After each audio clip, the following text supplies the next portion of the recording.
Hello students, today we are here going to start with the balancing practice on the channel Science Fair with Muskan ma'am. And today we will do firstly the balancing practice, then we will start the next topic.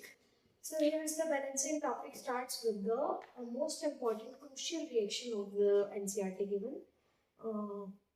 Barium chloride and aluminium sulfate reacting to form barium sulfate and aluminium chloride. So here I have written the formulas already. Barium symbol Ba, chlorine Cl. By the formulas valency, barium की valency 2 तो इधर, Cl की valency 1 तो इधर. तो formula क्या बना? BaCl2. Aluminium 13 पे आता है, weight 3, तो valency 3. तो aluminium की valency 3, sulfate की valency 2. Formula Al2SO4 plus. क्या बना? BaSO4 aluminium chloride. ठीक है, BaSO4 barium sulfate, aluminium chloride, AlCl3. So firstly हमने इनको फॉर्मूलास पैटर्न में लिख लिया. आफ्टर दैट मैंने यहाँ पर काउंटिंग कर दी. बेरियम कितने हैं? यहाँ पे 1, क्लोरीन यहाँ पे 2, यहाँ पे 3, एल्यूमिनियम यहाँ 2, यहाँ 1, 2, 1, सल्फर यहाँ 1, यहाँ 3, सल्फर ऑक्सीजन यहाँ 4 और यहाँ 12. क्लियर है? इस तरह से हमने ये बैलेंसिंग में इक्वेशन लिखने के बाद यहाँ नंबरिंग कर दी है. अब हम इसकी बैलेंसिंग कैसे करेंगे? जैसे कि मैंने आपको मल्टीपल टाइम्स बताया भी है. और जैसे हम क्या करेंगे, यहाँ पर बेरियम के नंबर है. अब हम ऑक्सीजन को बाद में करेंगे. बेरियम चलते हैं, बेरियम बराबर है. क्लोरीन पे चलते हैं, क्लोरीन 2 है, यहाँ क्लोरीन 3 है. बराबर करने के लिए हमें क्या करना पड़ेगा? देखिए 2 और 3 को हम कैसे इक्वल कर सकते हैं? By the help of multiply. LCM 3 और 2 का एलसीएम क्या होता है? 6. दोनों किसी कॉमन टेबल में तो नहीं चलते ना. तो एलसीएम ले लिया हमने 6, तो 2 को 3 से 3 को 2 से, दोनों क्या बन जाएंगे? अब 6 बन जाएंगे. एलसीएम लेने के बाद हमें समझ आ गया से मल्टीप्लाई करें 3 से और 3 से करें 2 से. जो हमने चेंज दिखाया उसको यहाँ दिखाइए. 3 को 2 से और 2 को 3 से. जैसे ही हमने क्लोरीन को बराबर किया, बेरियम यहाँ पे कितने हो गए? 3. कितने हो गए? 3. वहीं पे ही यहाँ पर एल्यूमिनियम कितने हो गए? 2. देन मूविंग फर्दर, अब यहाँ पे बेरियम को यहाँ 3 हो गए, बेरियम यहाँ 1 है. बराबर करने के लिए हमें क्या करना पड़ेगा? बेरियम को वहाँ पे 3 से मल्टीप्लाई कर दिया हमने. 3 से मल्टीप्लाई, जैसे मैंने 3 से मल्टीप्लाई किया, जो 1 सल्फर था वो किससे मल्टीप्लाई हो गया? 3 से. जो ऑक्सीजन 4 था वो भी किससे मल्टीप्लाई हो गया? 3 से. Here is the number, the most typical balancing. एक और चीज याद रखिएगा, यहाँ पे सल्फर 3 क्यों है? अंदर तो यहाँ कोई नंबर नहीं है, मतलब 1 आएगा. बट जब भी ब्रैकेट में होगा उसके बाहर जो नंबर होगा उससे मल्टीप्लाई किया जाएगा. इस हिसाब से वहाँ पे सल्फर 3 है और ऑक्सीजन 12 है. देखिए मैंने one by one step by step क्या किया, जस्ट बैलेंस किया चीजों को. क्लोरीन को किया, क्लोरीन से बेरियम और एल्यूमिनियम में चेंज आया. बेरियम में चेंज था तो बेरियम में चेंज लाया. जैसे बेरियम में चेंज आया तो सल्फर और ऑक्सीजन में भी चेंज आ गया. रिएक्शन क्या होगी? साथ के साथ बैलेंस अपने आप. सो बस जस्ट हमें क्या चलना है? मुश्किल से मुश्किल रिएक्शन में बैलेंस रहेगी. जस्ट हमें क्या चलना है? Step by step. Is that clear? So जैसे कि मैं आपको बताया लास्ट टॉपिक में हमने बैलेंसिंग रिवाइज की थी, अभी भी मैंने आपको अगेन बैलेंसिंग कराई है. So I'm again saying that balancing is a very crucial important topic. यहाँ से 2 मार्क्स का question HBSC board as well as CBSE board में जरूर आता है. ठीक है, तो अब अच्छे से प्रैक्टिस करें ताकि आपके 2 मार्क्स एश्योर हो जाएगा आपके बोर्ड्स के एग्जाम में. मूविंग फर्दर, आज हम आगे फर्दर करेंगे. आप इस रिएक्शन को नोट करना चाहते हैं तो स्क्रीनशॉट लेके नोट कर लीजिए. ओके, मूविंग फर्दर, आज हम दोबारा चलते हैं आगे नेक्स्ट रिएक्शंस पे. आज का हमारा नेक्स्ट टॉपिक है, नया टॉपिक है टाइप्स ऑफ केमिकल रिएक्शन. तो टाइप्स ऑफ केमिकल रिएक्शन, हम जब हमेशा टाइप्स पढ़ते हैं तो किसी बेसिस पे होते हैं, किसी नेचर पे होते हैं. ऐसे हम टाइप्स नहीं बना देते हैं. जैसे कि यहाँ पे आपको टाइप्स दिख रहे हैं, किसी नेचर पे दिख रहे हैं. जैसे कि अगर मैं टेम्परेचर के बेसिस पर बोलूँ, कौन कौन सी केमिकल रिएक्शन है? 2 टाइप की, एक्सोथर्मिक और एंडोथर्मिक. एक्सोथर्मिक वो केमिकल रिएक्शन होगी जिसमें हीट रिलीज होगी. एंडोथर्मिक वो होगी जिसमें हीट एब्जॉर्ब होगी. तो ये किस बेसिस पर था? टेम्परेचर के बेसिस पर था. तो इसी बेसिस पर हमने केमिकल रिएक्शंस को देखते हुए कैसे कंबाइन हो रहे हैं, कैसे ब्रेक हो रहे हैं, कौन किसकी प्लेस ले रहा है, इस हिसाब से हमने केमिकल रिएक्शन को फर्दर और टाइप्स में डिवाइड किया है, पार्ट में डिवाइड किया है. तो यहाँ पे हमें एनसीईआरटी में सबसे पहला जो टाइप दिया हुआ है वो है हमारे पास कॉम्बिनेशन रिएक्शन. देख रहे हैं आप कॉम्बिनेशन रिएक्शन क्या होती है? कॉम्बिनेशन रिएक्शन जिसमें चीजें क्या कर रही होगी? कंबाइन कर रही होगी, जुड़ रही होगी. जैसे कि यहाँ पे आपको साफ साफ बताया गया है कि कैल्शियम ऑक्साइड, यहाँ पे कैल्शियम ऑक्साइड. ठीक है, इसे क्विक लाइन भी बोलते हैं, कैल्शियम ऑक्साइड क्विकलाइन बोलते हैं। रिएक्ट विद वाटर, पानी के साथ रिएक्ट, और क्या बना, कैल्शियम हाइड्रोक्साइड स्लेट मिलाइन, कैल्शियम हाइड्रोक्साइड स्लेट मिलाइन यहाँ पे बन गया, ठीक है। और साथ में क्या निकली, हीट, क्या निकली, हीट। तो जनरली आप जब वैसे देखेंगे जितने भी कॉम्बिनेशन रिएक्शन है उनका नेचर एक्सोथर्मिक मिलेगा, हीट रिलीज मिलेगी हमें, ठीक है। तो यहाँ पे क्विकलाइन वाटर के साथ रिएक्ट करके स्लेट, मतलब दो चीजें रिएक्ट कर रही है, कंबाइन कर रही है तो फॉर्म अ प्रोडक्ट। वो कैसी रिएक्शन, कॉम्बिनेशन रिएक्शन है। कैसी है वो, इन दिस रिएक्शन आप देख रहे हैं इसमें क्या हो रहा है, such a reaction in which single product बनेगा two or more reactants, two or more reactants. इन केमिकल रिएक्शन को क्या बोला जाता है, कॉम्बिनेशन रिएक्शन बोला जाता है। हमें clear. So moving further, chemical reaction के फर्दर कुछ और टाइप्स नहीं है आपको, यहाँ पे आपको बताया गया है कि जो स्लेट लाइम, क्विकलाइन होता है, जो चूना का पानी होता है उसी से ही क्या की जाती है, व्हाइट वॉशिंग की जाती है। और आफ्टर सम टाइम हमें जो भी पेंट्स करते हैं, जो भी व्हाइट वॉशिंग करते हैं, वो क्या कहते हैं कि व्हाइट वॉशिंग का आप थोड़े समय तक रहने दें, पेंट बाद में करवाएं।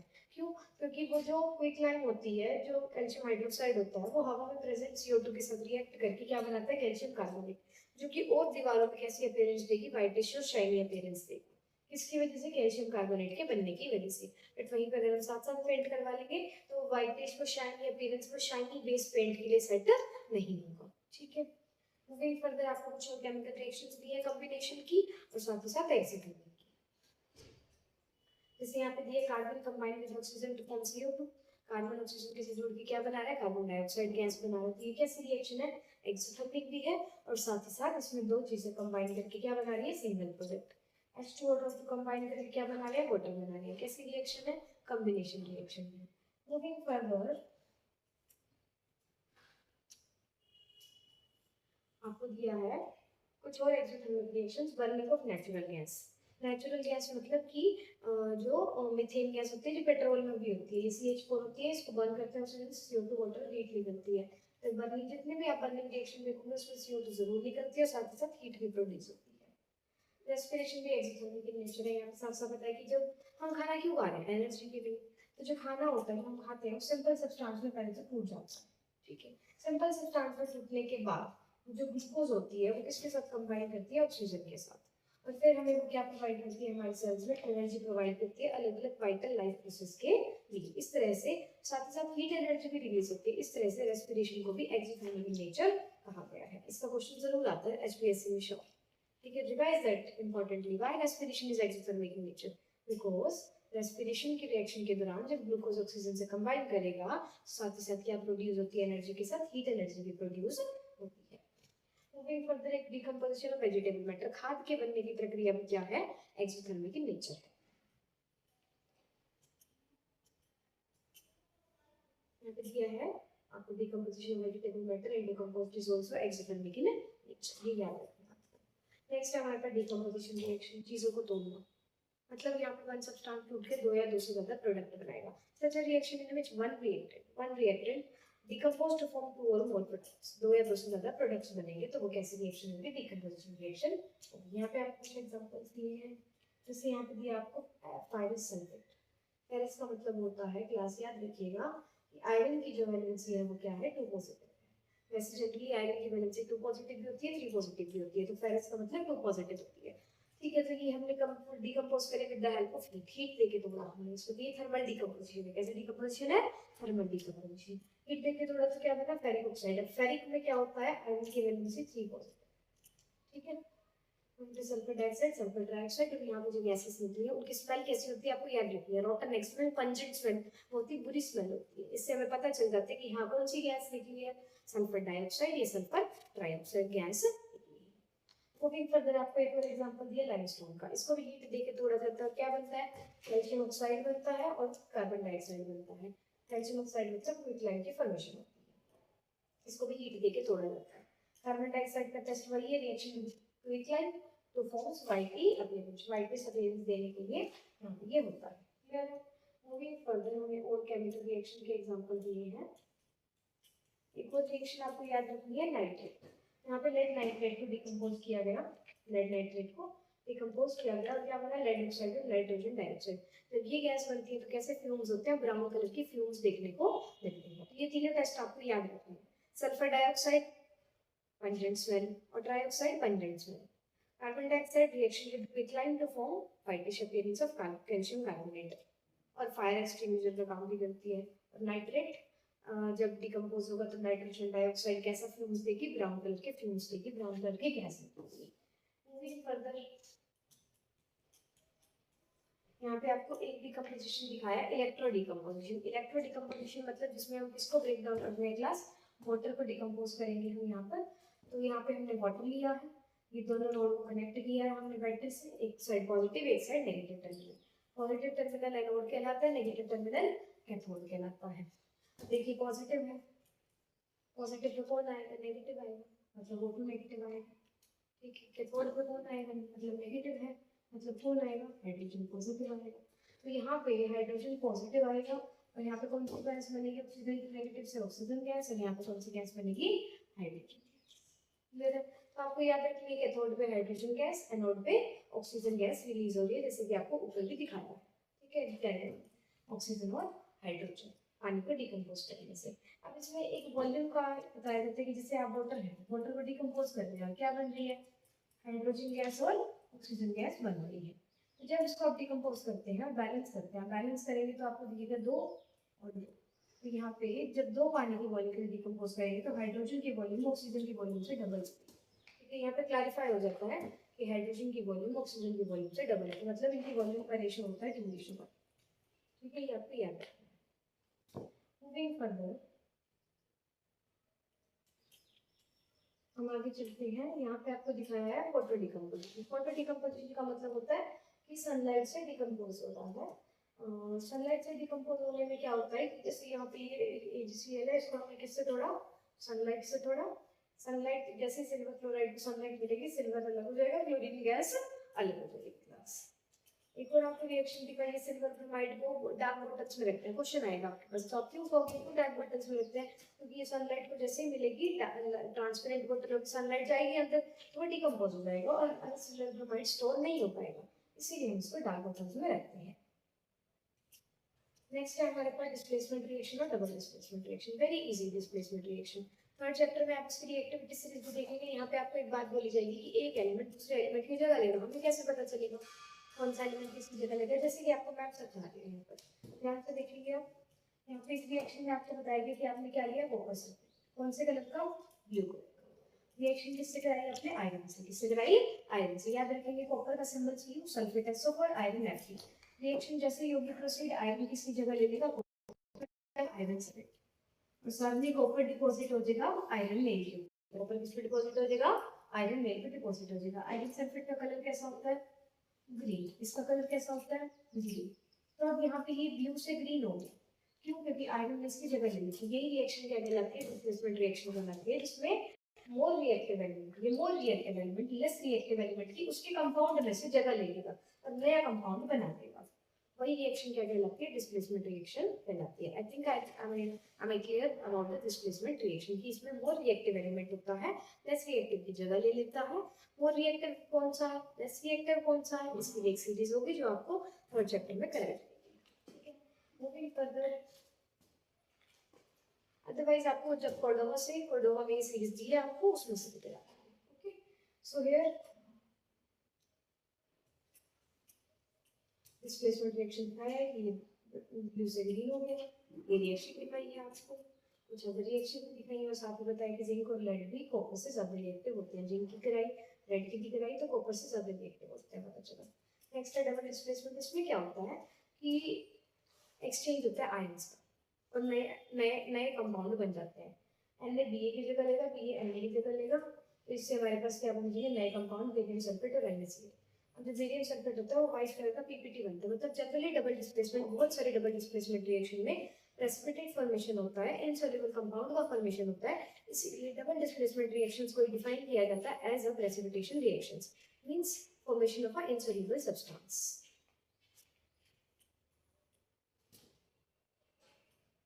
मूविंग फर्दर, यहाँ पे आपको लास्ट रिएक्शन दी गई है ऑक्सीडेशन और रिडक्शन, कि किसी चीज का ऑक्सीडेशन होना या रिडक्शन होना क्या होता है।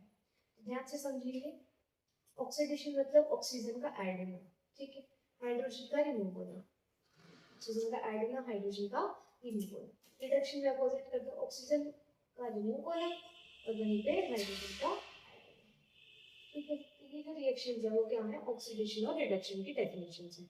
वहीं पे ऑक्सीडेशन रिडक्शन अगर किसी में एक साथ हो तो वो क्या कहलाती है, रिडॉक्स रिएक्शन कहलाती है। तो जैसे कि आपको यहाँ पे एग्जांपल दिए, ये इसका एग्जांपल है आपके पास ऑक्सीडेशन का, कॉपर में ऑक्सीजन ऐड हो गया, आप देखो कॉपर से कॉपर ऑक्साइड हो गया। जब भी आप देखेंगे किसका ऑक्सीडेशन हुआ, वो कहाँ से देखेंगे आप, रिएक्टेंट से। कहाँ से देखेंगे, रिएक्टेंट से, कि कॉपर का ऑक्सीडेशन हुआ है। ठीक है, मूविंग फर्दर यहाँ पे आपको एक रिएक्शन दी है जिसमें रिडॉक्स रिएक्शन हो रहा है, जैसे कि कॉपर ऑक्साइड, हाइड्रोजन, कॉपर और वाटर। कॉपर ऑक्साइड से क्या बना यहाँ पर, कॉपर बन गया। तो कॉपर का क्या हुआ यहाँ पर, कॉपर ऑक्साइड का, कॉपर ऑक्साइड का क्या हुआ, रिडक्शन हुआ। हाइड्रोजन का क्या होगा, ऑक्सीडेशन होगा। हाइड्रोजन का ऑक्सीडेशन और इसका रिडक्शन, रिडक्शन और इसका क्या हुआ, ऑक्सीडेशन। ये आपको अच्छे से समझ आना चाहिए कि ऑक्सीडेशन रिडक्शन कहाँ से देखा जाता है, प्रोडक्ट से देखा जाता है। ठीक है, clear, moving further to topic. Last topic है हमारा ऑक्सीडेशन रिडक्शन के बाद corrosion and rancidity. General oxidation की डेली लाइफ में क्या इंपॉर्टेंस है उसको समझाने के लिए टॉपिक दिया है आपको।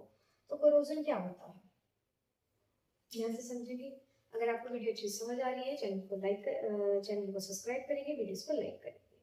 तो यहाँ पे हमारा लास्ट टॉपिक है कोरोजन। कोरोजन में आपको क्या समझना है, कोरोजन क्या होता है कि कोई भी मेटल अटैक हो गया, किसी भी एयर में प्रेजेंट फूड से एक्सेट्रा से अटैक होने के बाद वो मेटल क्या हो जाता है, वीक हो जाता है और अपनी शाइन को लॉस कर देता है। तो ये प्रक्रिया क्या कहलाती है, कोरोजन कहलाती है। जैसे कि कॉपर पे कैसे कोटिंग आना, ग्रीन कोटिंग आना, और वैसे सिल्वर पे कैसे कोटिंग आना, ब्लैक कोटिंग आना। ये सब किसके एग्जाम्पल है, कोरोजन के एग्जाम्पल है। ठीक है, कोरोजन से लार्ज डैमेज भी देखने को मिलता है हमारे नियर बाय में, तो इसीलिए कोरोजन एक बहुत बड़ा लॉस है। इसको बचाने के लिए बहुत सारे प्रिवेंशन मेथड्स अपनाए गए हैं, जैसे कि painting, greasing, oiling, bridge bridge किससे बनाएंगे, अलॉय से बनाएंगे। प्रॉपर आयरन से नहीं बनाएंगे, ब्रिज किससे बनाएंगे, अलॉय से बनाएंगे, ताकि आयरन तो जल्दी रस्ट हो जाएगा, बट अलॉयज क्या होते हैं, मिक्सचर ऑफ मेटल्स होते हैं जिससे वो जल्दी रस्ट नहीं होते हैं। मूविंग फर्दर, लास्ट टॉपिक है हमारा रेसिडिटी। रेसिडिटी क्या होता है, जब भी fat and oil containing substance जैसे चिप्स है, जितने भी गर्मियों में सब्जी होती है, fat and oil containing substance क्या हो जाते हैं, हवा में ऑक्सीडाइज हो जाते हैं। ठीक है, आप ऐसे छोड़ देंगे ऑक्सीडाइज हो जाएंगे, तो वो रेंसिड हो जाते हैं, टेस्ट में बहुत बुरे हो जाते हैं और स्मेल में भी बहुत बैड हो जाते हैं। तो इन्हीं को, इसी प्रक्रिया को क्या कहा जाता है, रेंसिडिटी कहा जाता है। तो प्रिवेंशन कैसे, हम कैसे बचाएंगे इनको, एंटीऑक्सीडेंट्स डालेंगे उन सामानों में, एयर टाइट कंटेनर में इसमें रखेंगे, रेफ्रिजरेटर्स में रखेंगे, और साथ ही साथ चिप्स के पैकेट्स में क्या बना जाता है, नाइट्रोजन गैस बना जाता है। नाइट्रोजन गैस क्या होता है कि नाइट्रोजन गैस एक इनर्ट गैस है, वो ऑक्सीडाइज होने से बचाएगा और रेंसिडिटी से भी बचाएगा। Here your chapter is complete. Then again आपको कुछ क्वेश्चंस दिए हैं, यहाँ आप देख रहे हैं कॉपर सल्फेट का क्वेश्चन दिया है, वो सेम रिएक्शन आपको बतानी है। नेक्स्ट आपको डबल डिस्प्लेसमेंट का एक एग्जांपल देना है, जो एक्टिविटी 1.10 में मैंने अभी आपको बताया था। और यहाँ पे किसका ऑक्सीडेशन हुआ, किसका रिडक्शन हुआ, आप देख रहे हैं Na का क्या हुआ, ऑक्सीडेशन, कॉपर का रिडक्शन, कॉपर ऑक्साइड का रिडक्शन और हाइड्रोजन का ऑक्सीडेशन। क्लियर है, oxidation, oxidation and reduction. Done. So here your chapter from the NCERT is complete. Chapter first हमने एनसीईआरटी से 2 वीडियोस में कंप्लीट कर लिए। 2 वीडियोस को आपको देखकर आप एनसीईआरटी से पूरा चैप्टर अच्छे से क्लियर कर पाएंगे, 99 चीज़ों को समझ पाएंगे, हाईलाइटेड को और अच्छे से समझेंगे। एंड वीडियोस को लाइक करें, चैनल को सब्सक्राइब करें। Channel name is science sphere Hispanico on the channel. Thank you.